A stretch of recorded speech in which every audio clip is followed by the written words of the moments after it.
కాంగ్రెస్ ప్రభుత్వ హత్య రాజకీయాలను భారతీయ జనతా పార్టీ మిత్రులారా, ఈరోజు తెలంగాణ రాష్ట్రంలో కాంగ్రెస్ పార్టీ అధికార దుర్వినియోగం చేస్తూ హత్య రాజకీయాలకు ప్రోత్సహిస్తుంది.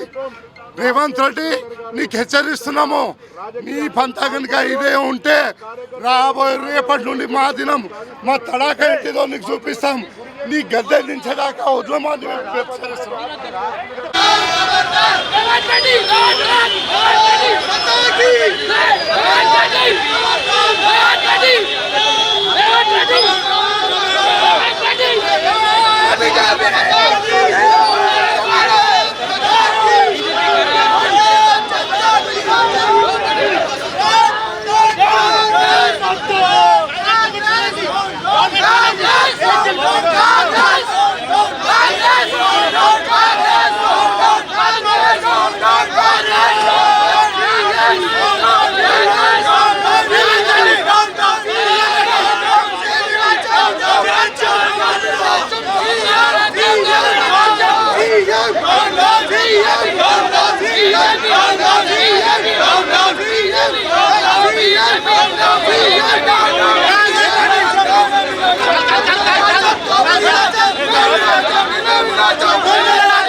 రేవంత్ రెడ్డి గారు మమ్మల్ని ఎంత దీనంగా చేస్తున్నాడు చూడండి.